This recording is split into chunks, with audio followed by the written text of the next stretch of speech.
천사들의 노래가 하늘에서 들리니 산과 들이 기뻐서 메아리. 우리 한 번 더 천사들의 노래가 하늘에서 들리니 산과 들이 기뻐서 메아리. 주님께 영광 영광을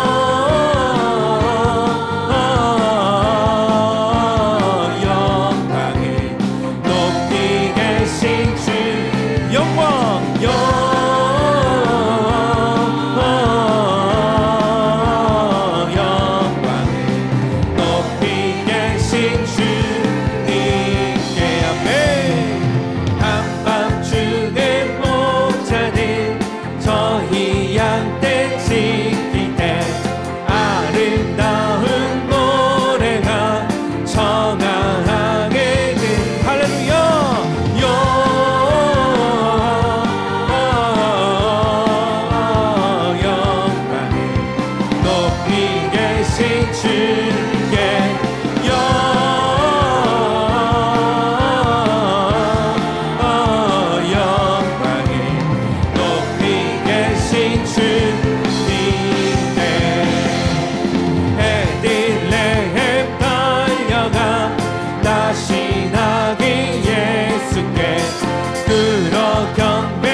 우리들도 주님께 기쁨. 우리 한 번 더 부유 안에 안기께 천사 찬송하였다. 우리들도 주님께 우리 마음 난 기쁜 찬송을 주님께 할렐루야.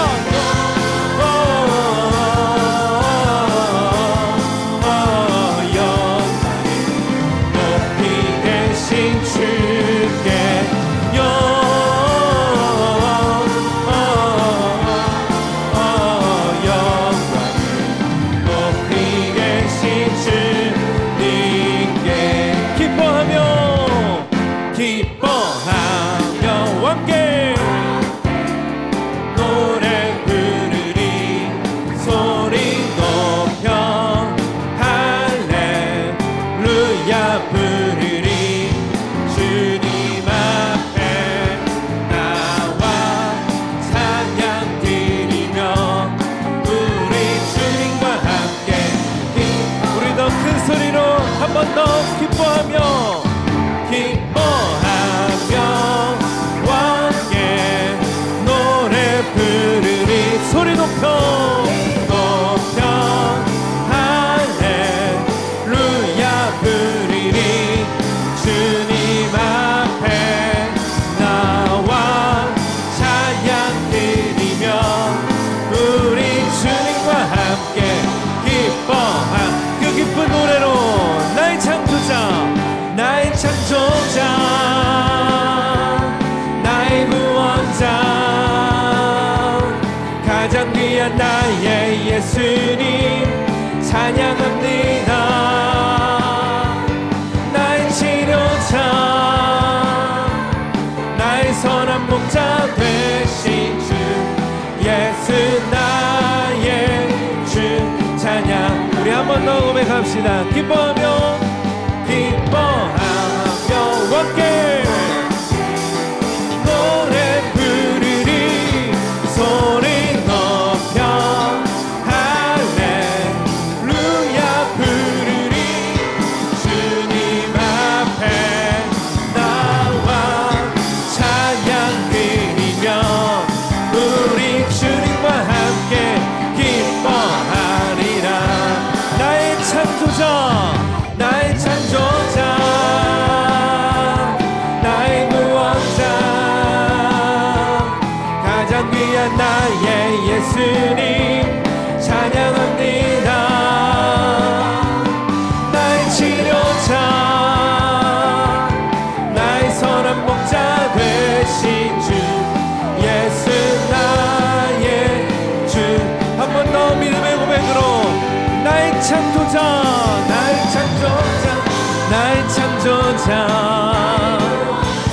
나의 구원자, 나의 예수님 찬양합니다.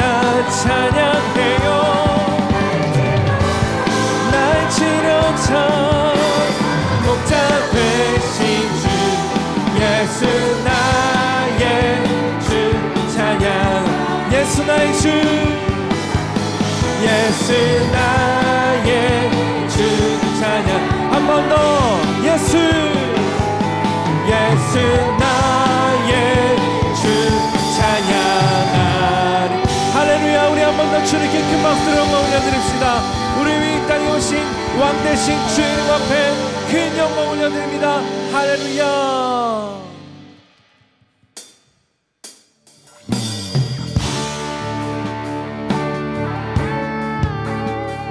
크고 놀라우신 사랑을 우리 마음 다해 선포합니다. 기키신 하나님의 사랑 말로 다 용 못하네. 저 높고 높은 별을 넘어 이 낮고 낮은 땅 위에 죄범한 영혼 구하려 그 아들 보내사 화목제물 삼으시고 죄 용서하셔. 아멘. 하나님 크신 사랑이 증량다 못하네. 영원히 변치 않는 사랑 성도여 찬양하세. 괴로운 시절 지나가고 땅 위에 영화 쇠할 때 주 믿지 않던 영혼들 큰 소리 외쳐 울어도 주 믿는 성도들에게 큰 사랑 베푸사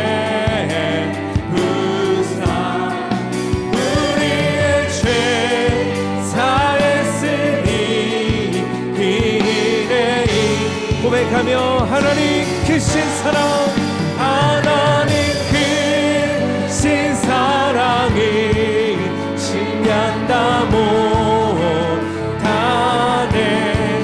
영원히 변치 않는 사랑 성도여 찬양. 하늘을 두루마리 삼고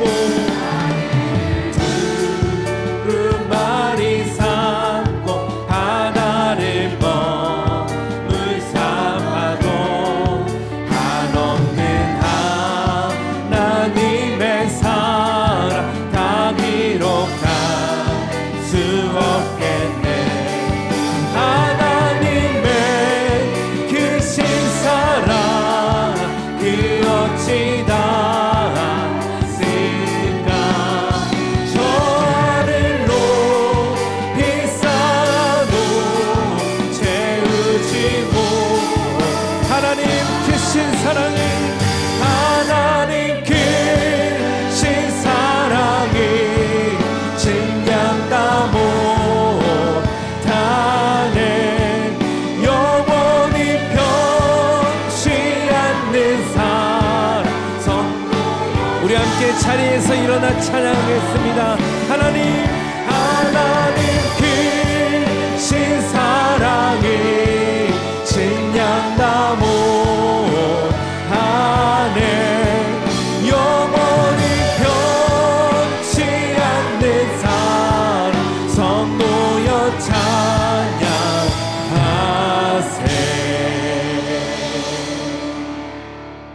또다시 운물을 판 사람이라는 제목으로 하나님 말씀 나누겠습니다.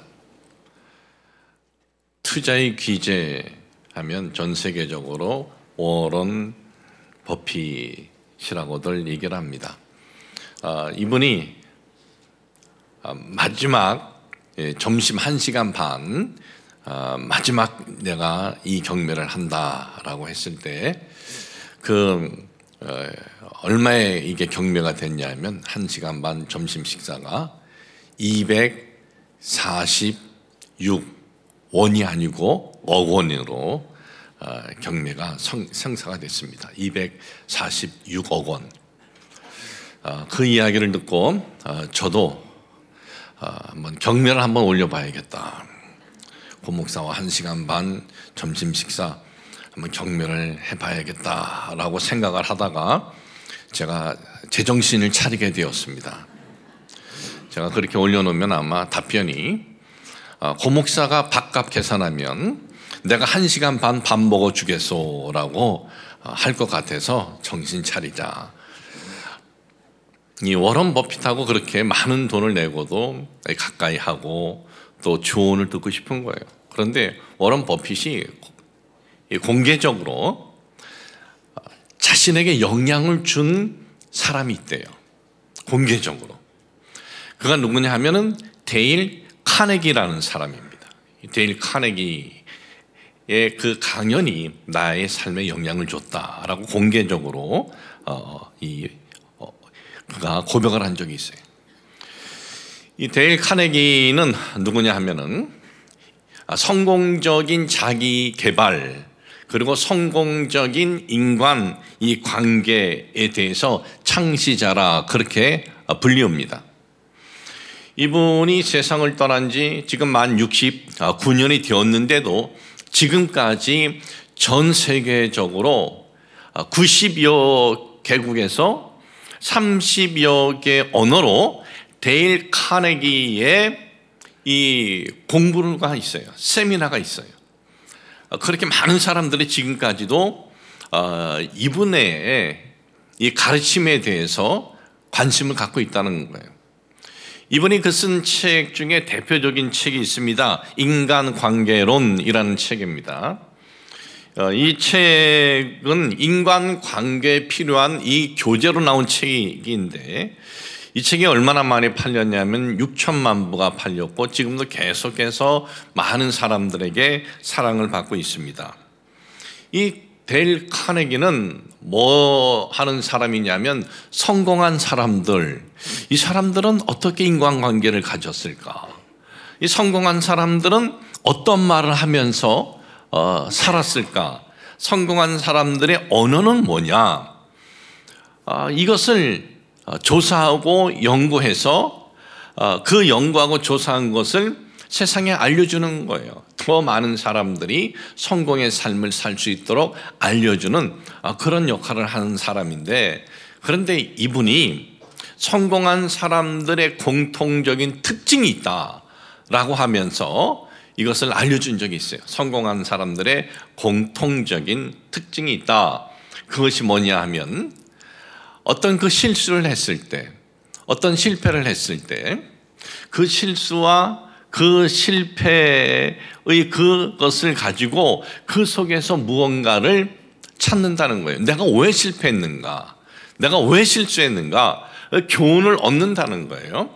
교훈을 얻고 난 다음에 그 다음에 그는 또다시 최선을 다해서 도전을 한다는 거예요. 이것이 성공한 사람들의 공통적인 특징이다라는 것입니다. 그러니까 실수했다고, 실패했다고 나는 망했다라고 생각하는 것이 아니라 그 실수 속에서, 그 실패 속에서도 교훈을 배울 것을 찾고, 내가 이 부분에서 내가 잘못했구나, 이 부분에서 내가 소홀히 했구나, 이 배울 것을 찾고 그 다음에는 모든 힘을 동원해서 또다시 도전을 한다라는 것입니다. 여러분, 우리가 삶을 살아갈 때 실패할 때도 있고 실수할 때도 있어요. 그럴 때 여러분들은 어떤 마음을 갖습니까? 이제는 이 실수로, 이 실패로 나는 끝났다, 나는 이제 소망이 없다, 그런 마음을 갖게 되면 정말 희망이 없게 되고 말아버립니다. 그러나 실패했어도, 실수했어도 포기하지 않고, 주저앉아 있지 않고 최선을 다해서 우리가 도전을 한다면 새로운 기회의 길이 열려진다라는 것을 잊지 마시길 주님의 이름으로 축복을 합니다. 제가 아는 두 가정의 이야기입니다. 한 가정 이야기를 먼저 하겠습니다. 사업을 열심히 하다가 부도가 났습니다. 그래서 사업체가 다른 사람에게 넘어갔습니다. 부도 난 것뿐만 아니라 또 빚도 지게 되었습니다. 이 사람은 아내가 있고 자식이 있는데도 불구하고 자기가 그 실패한 것에 대한 이 화가 너무나 컸습니다.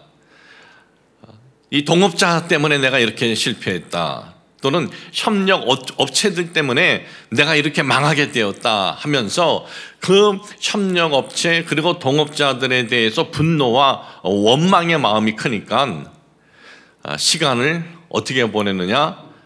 매일같이 술로 시간을 보내요. 그런데 그 아내는 생활이 갑자기 어려워진 것도 어려움이 있지만 더 큰 그 아픔은 그 남편의 술 주사였어요. 그리고 아이들도 그런 아빠의 모습을 보면서 너무나 아이들도 상처를 받는 거예요. 참다 못해서 이 아내는 아이들을 데리고 집을 나갑니다. 그러자 이 가장은 이제는 아내도 나를 버렸다, 아이들도 나를 버렸다 하면서 더 술과 시간을 더 보내게 되고 결국은 그로 인해서 얻은 병으로 인해서 삶을 마감하고 말았습니다. 또 한 분의 이야기입니다. 참 이분 가정도 사업을 하다가 사업이 망했어요. 서울의 괜찮은 아파트에 살다가 그걸 정리해야 되고, 그리고 이 서울 외곽에 작은 곳에 월세로 들어가야만 했습니다. 주변 사람들은 참 잘 나가던 그가 하루아침에 모든 것을 다 잃었다, 이제 저 집은 가망이 없다, 그렇게 생각을 했습니다. 그러나 그는 아직 자신에게는 잃어버리지 않은 것들이 있다고 생각을 했어요.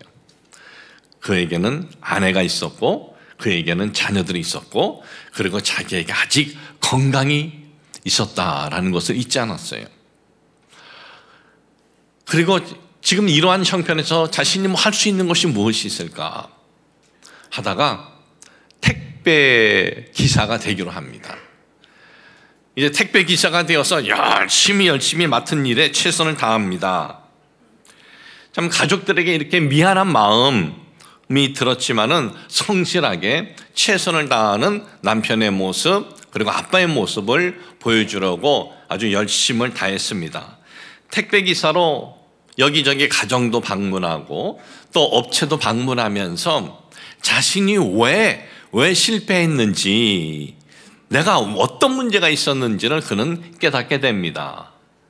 그리고 주어진 일이 택배 기사고, 그리고 열심히 하면 할수록 회사에게 도움이 되지만 그는 자신에게 주어진 그 일을 내가 어떻게 하면 효율적으로 할 수 있을 방안도 생각을 하게 되었습니다. 이분은 자신의 사업 실패가 인생의 끝, 그렇게 생각하지 않았던 거예요. 내가 열심히 최선을 다하면서 살다 보면은 새로운 기회의 문이 열릴 것이다라는 생각을 가졌습니다. 그는 주어진 일에 최선을 다했습니다. 그렇게 몇 년이 흘렀어요. 그리고 그 택배 회사를 하면서 배운 그 경험, 그리고 자신의 그 성실함을 모토로 작은 택배 회사를 그가 시작을 합니다. 아주 작게 시작을 했습니다. 그러나 아주 최선을 다하고 성실하게 그가 그 택배 회사를 운영을 하면서 어느 정도 안정적인 그 환경이 되었습니다. 그러다가 그 택배 회사가 굉장히 크게 성장하는 계기가 펼쳐집니다. 뭐 때문에? 모든 사람이 힘들어 하다는 그 코로나 기간에 그의 택배 회사는 굉장히 많은 사람들에게 그 정말 상상이 안 될 정도로 크게 성장을 이루었다는 것입니다. 그는 그 어려운 가운데서도 기도하면서 기다려준 아내와 그리고 아이들을 기도하면서 잘 또 보살펴준 그 아내의 감사한 마음도 잊지 않았습니다. 자, 보십시오. 똑같은 두 가정이 똑같은 어려움을 만났습니다.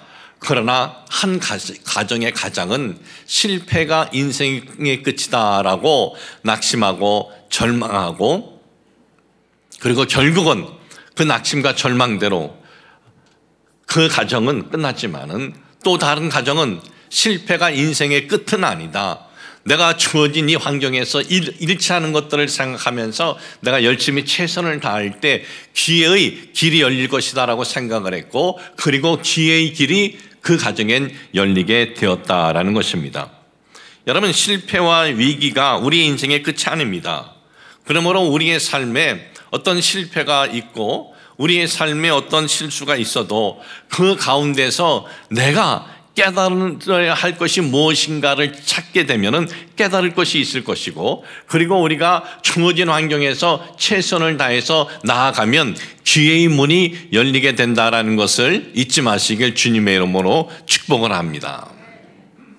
오늘 여러분들에게 읽어드린 이 본문에 있는 말씀은 BC 1990년경에 이 팔레스틴이죠, 지금의 이 가나안 땅에 큰 흉년이 들은 적이 있어요. 그때의 벽경의 사건입니다. 이삭은 이 가나안 지역에 큰 흉년이 와서 가나안 쪽 이 남쪽 경계선에 있는 그랄이라는 곳으로 이주를 합니다. 이 가나안이라는 지역은 이 강우량이 매우 적은 지역이에요. 그래서 이삭은 그랄이라는 곳 그 남쪽으로 이전했지만은 이 지역에 머무는 것도 걱정이 된 거예요. 정말 이 지역에서 내가 잘 정착할 수가 있을까? 이 물이 부족하면 아무것도 할 수가 없는 거예요. 그래서 이삭은 생각을 했습니다.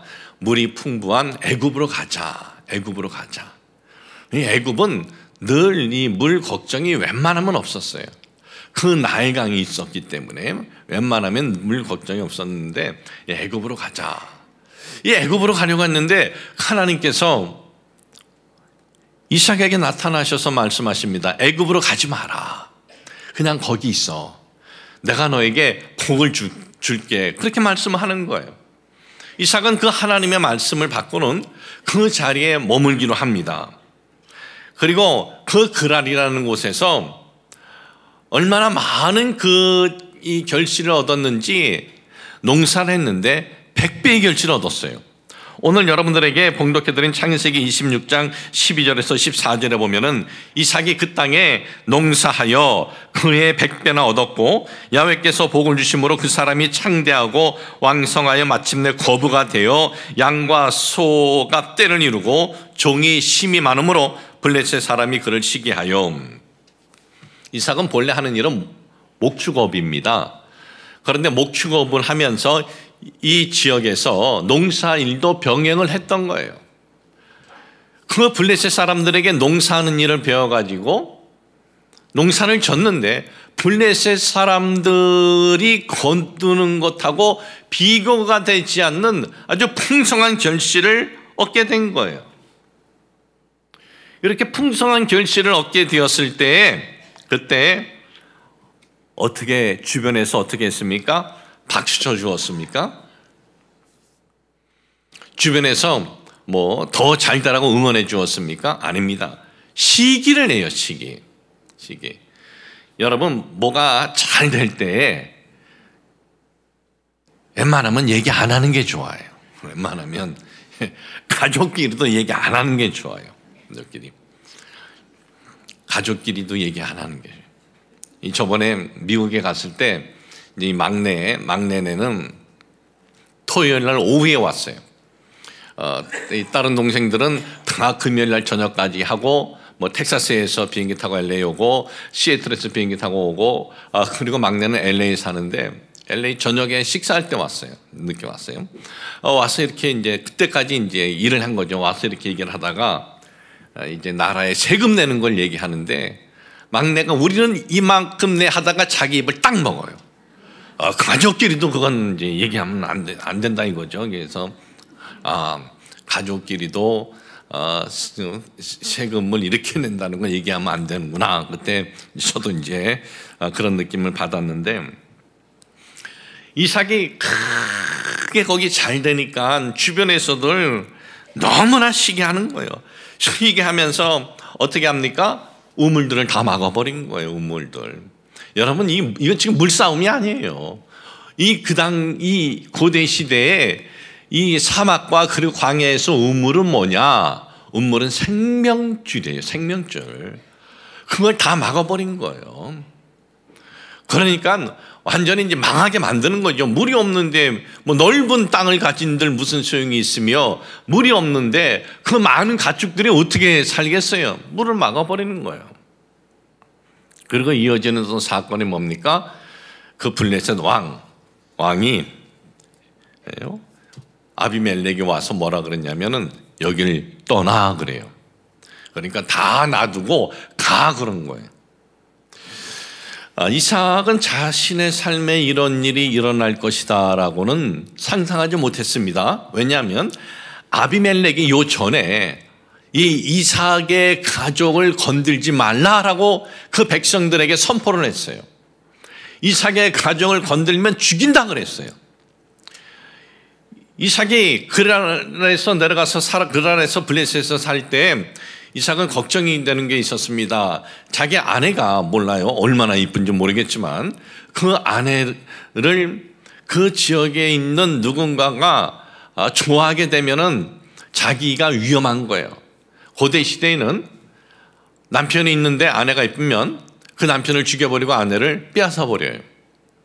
그러기 때문에 누이라고 했습니다. 그런데 보니까 어느 정도 시간이 지난 다음에 보니까 누이가 아닌 거예요. 그걸 알고는 아비멜렉이 누이가 아니고 아내니까 그 아내를 건들면, 이삭의 아내를 건들면 죽인다 그랬어요. 그러니까 이삭의 이 사람을 보호해주는 왕이 선언을 했죠. 그런 선언을 한 왕이 이제는 나가라, 여기서 떠나라, 그런 거예요. 그러니까 예상치 못한 어려움을 만난 것입니다. 이때 이삭은 어떻게 합니까? 그냥 떠나요. 거길 떠나서 그랄 골짜기 쪽으로 가요. 그랄 골짜기 쪽에 가서 그곳에 또 예전에 자기 아버지가 아브라함이 파놓은 우물들이 있었습니다. 근데 그것을 블레셋이 막아버린 거예요. 근데 그 우물들을 찾아가지고 그 우물들을 다시 또 팝니다. 그 우물들을 또 얻었습니다. 그러니까 이 그랄에서 그랄 골짜기로 이전을 한 거예요. 여러분, 이렇게 많은 하인이 있고 가축이 있고 그리고 천막을 치고 텐트를 치고 살다가 이전하는 것이 이게 무슨 하루 이틀 만에 되는 것이겠습니까? 이전하는 데 시간이 걸리고 옮기는 데 시간이 걸리고 가서 또 정착을 했는데, 그리고 우물이 없으면 거기에 살 수가 없는 거예요. 우물을 아버지 거를 찾았습니다. 팠습니다. 그런데 거기에 있는 사람들이 또 나타나가지고 목자들이 이거 우리 거라 그러는 거예요. 또 뺏겼어요. 또 뺏기면 어떻게, 또 다른 곳으로 가야 되는 거예요. 또 다른 곳에 가서 거기서 또 장막을 치고 또 우물을 얻었습니다. 그런데 또 나타나서 이것도 내놔라 그러는 거예요. 이것도 우리 거라. 계속해서 우물을 강탈당하고 뺏긴 거예요. 우물만 뺏깁니까? 토를 잡고 살려고 한 곳에서 쫓겨나게 되는 거예요. 그런데 이삭은 억울함을 이렇게 당했는데도 불구하고 그 억울함을 표현하지 않아요. 그리고 더 놀라운 것은 이삭은 하나님께 원망할 수 있는데도 원망하지 않아요. 지금 이삭이 이 그랄에 머물게 된 것은 자기 의지예요? 아니잖아요. 이삭은 애굽에 가려고 그랬어요. 하나님께서 너 그냥 거기 있어, 너 내가 복 줄게 그러셨습니다. 그리고 하나님이 처음엔 복을 주신 것 같아요. 100배의 결실을 얻었습니다. 와, 내가 하나님 말씀에 순종했더니 이런 복을 주셨네. 그런데 그 복이 복이었어요? 망하게 하는 것이었어요. 그 일을 통해서 아비멜렉 마음이 바뀌어지고, 그리고 그 블레셋 사람들의 그 시기가 아주 하늘을 쫓고, 그래서 쫓겨난 거예요. 물도 다 막아버리고 우물도 막아버리고 이삭을 내쫓아버린 겁니다. 그러니 어떻게 보면은 백배의 결실이 그 결국은 이삭을 쫓겨나게 하는 계기가 된 거예요. 그러니 이 이삭이 하나님, 전 여기 제 의지로 머문 것 아닙니다. 하나님이 머물라 그래서 머물었습니다. 그런데 하나님이 이게 뭡니까? 왜 저에게 이게 복입니까? 내 땅을 뺏기고 내 우물을 뺏기는 게 이게 복입니까? 얼마든지 그런 마음 가질 수 있지 않아요? 그런데 이삭은 그런 마음 갖지 않습니다. 그냥 다른 곳에 가서 우물을 팝니다. 우물을 얻었습니다. 또 뺏깁니다. 또 다른 곳에 가서 우물을 팝니다. 그리고 또 뺏깁니다. 그리고 또 다시 다른 곳에 가서 우물을 팝니다. 다른 곳에 가서 우물을 팠는데 이제 더 이상 그 지역에 있는 목자들이 그 우물을 빼앗지 않는 거예요. 다툼이 없는 겁니다. 그래서 이삭은 그 우물을 뭐라고 이름을 졌느냐? 르호봇이라는 그 청합니다. 그 말씀이 오늘 여러분들에게 봉독해드린 창세기 26장 22절입니다. 이삭이 거기서 옮겨 다른 우물을 봤더니 그들이 다투지 아니하였으므로 그 이름을 르호봇이라 하여 이르되 이제는 야훼께서 우리를 위하여 넓게 하셨으니 이 땅에 우리가 번성하리로다 하였더라 그랬어요. 여러분, 이삭은 어떤 마음이 있었냐 하면은요, 이삭은 우물을 억울하게 여러 번 빼앗겼어도, 그 생명줄 같은 우물을 여러 번 빼앗겼어도 그 누구 때문이다라고 분노하지 않고, 그리고 내가 하나님께 순종했는데 왜 이런 일이 일어났느냐 하나님께 원망하지 않은 것은 바로 이 르호봇이라는 신앙관, 르호봇이라는 믿음, 르호봇이라는 인생관이 있었어요. 그러면 르호봇이라는 이 믿음, 르호봇이라는 이 신앙관이 무엇입니까? 역경, 고난이 있어도 그 역경과 이 고난 뒤에는 하나님께서 어떤 나를 위해 예비해 주신 인도함이 있을 것이다 라는 그 믿음, 이것이 바로 르호봇의 신앙관이에요. 하나님께서 내가 보지 못하는 더 넓은 곳으로 더 넓은 샘물을 주실 것이고 더 넓은 곳으로 나를 인도해 주실 것이다 라는 이 믿음이 있었고, 이러한 신앙이 있었기 때문에 그 어려움 가운데서도 하나님 앞에 원망하지 않고 사람들에게도 억울하다고 분노하지 않고 자신에게 주어진 일에 최선을 다한 거예요. 지금 이삭이 할 수 있는 주어진 일은 뭡니까? 그냥 다른 데서 옮겨서 우물을 파는 것, 이것이 자신이 할 수 있는 최선의 일이었어요. 여기에 최선을 다한 거예요. 여러분, 이삭이 이런 고난, 이런 어려움에 하나님의 뜻이 있었습니다라는 그러한 고백은 없습니다. 그런데 이러한 고난과 어려움에 하나님의 뜻이 있었음을 그가 믿었다는 것을 우리가 알 수가 있어요. 어떻게 알 수 있어요? 자, 처음에 아비멜렉으로부터 100배의 결실을 얻은 땅을 빼앗기고 우물들을 다 막힘을 당하고 빼앗겼을 때 여기에 하나님의 뜻이 있다는 그런 믿음이 없었다면 어떻게 했겠어요? 여러분 같으면 내가 애굽으로 가려고 하지 않았냐? 당장에 짐 싸고 보따리 싸고 애굽으로 가지 않았겠어요? 내 애굽으로 안 가요. 그날 골짜기로 가요. 거기서 또 그런 일이 또 일어난 거예요. 우물을 다 빼앗겨 또 옮겨야 돼요. 그래도 애굽으로 안 가요. 또 그 옆으로 가서 또 우물을 파요. 또 빼앗겨요. 또 옮겨야 돼요. 르호봇을 만나기까지 애굽으로 갈 생각을 안 하. 왜? 지금 나에게 이런 어려움이 있지만은 내가 모르는 하나님의 인도하심이 있을 것이다 라는 믿음이 있었기 때문에 그런 거예요.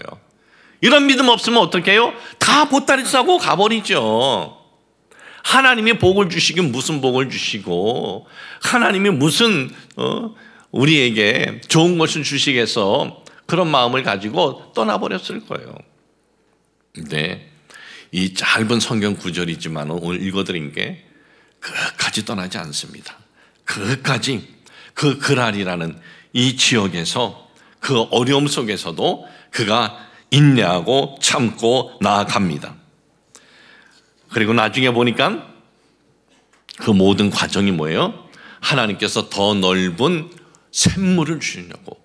전에 있었던 샘물도 좋은 샘물이었지만은 하나님께서 너무나 더 좋은 이 샘물을 주신 거예요. 그 샘물을 보면서 이 르호봇 하면서 외친 거예요. 이렇게 넓은 선물을, 이 샘물을 주시려고 그 고난과 역경을 내가 만나게 하셨구나. 그러니까 그 넓은 샘물을 받을 수 있는 네가 그 그릇이 되느냐, 이걸 하나님께서 보신 거예요. 그리고 하나님께서 보실 때 그 그릇이 된 거예요. 넓은 땅을 주시고 넓은 샘물을 주신 거예요. 그러니까 이삭에게 있었던 이 모든 고난들은 바로 더 좋은, 더 나은, 더 넓은 운물을 받기 위한 과정이었음을 잊지 마시길 주님의 이름으로 축복을 합니다.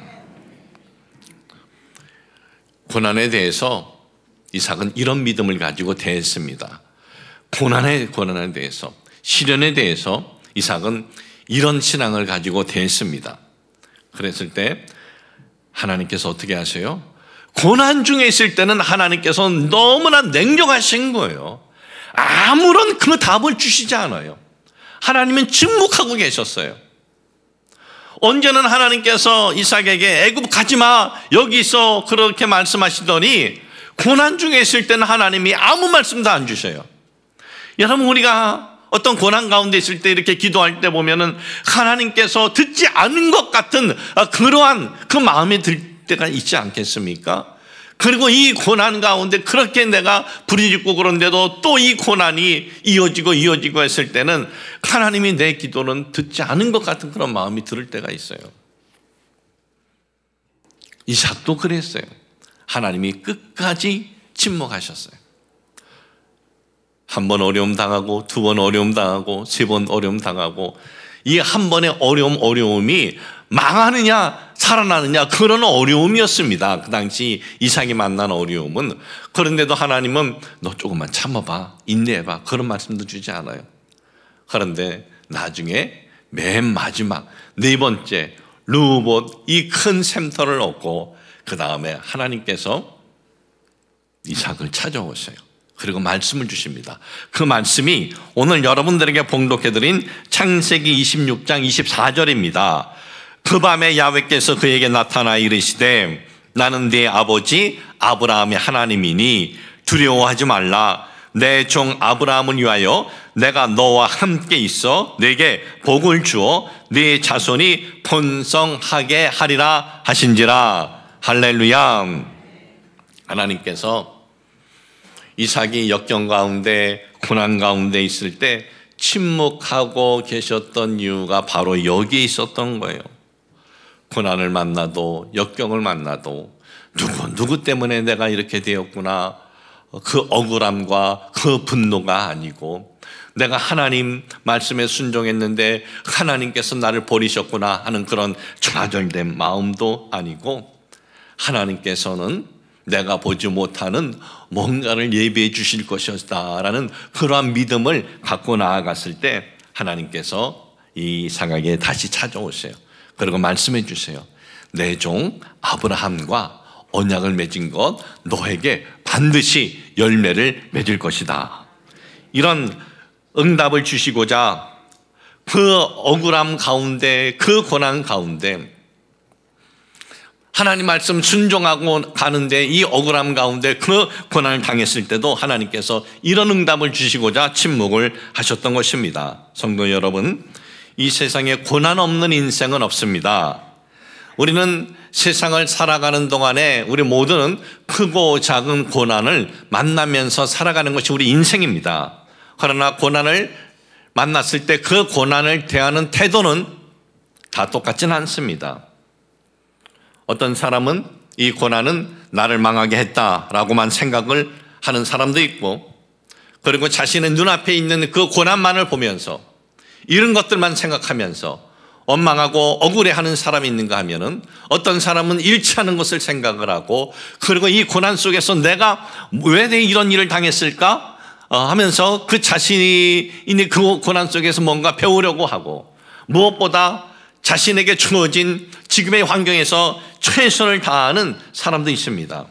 사랑하는 성도 여러분, 오늘 우리는 어떻습니까? 고난만 바라보면서 낙심하고 절망하고 억울해하는 것이 아니라 하나님께서 내가 보지 못하는 어떤 하나님의 인도하심과 하나님의 뜻이 있다라는 것을 우리가 잊지 말고 오늘의 고난을 여러분들이 이삭처럼 기도하면서 우리 주님 바라보면서 이겨나가시기를 주님의 이름으로 축복을 합니다. 하나님 아버지, 저희들 살아갈 때 크고 작은 고난들을 만나면서 살아가는 것이 우리들의 인생입니다. 고난을 만났을 때 우리는 어떻게 우리가 반응을 합니까? 오늘 이삭의 모습을 보면서 우리가 낙심, 억울함, 원망이 아니라 하나님께서 내가 모르는 하나님의 선하심에 인도하심이 있다는 믿음을 가지고 고난을 바라보게 하여 주시옵소서. 예수님의 이름으로 기도합니다. 아멘.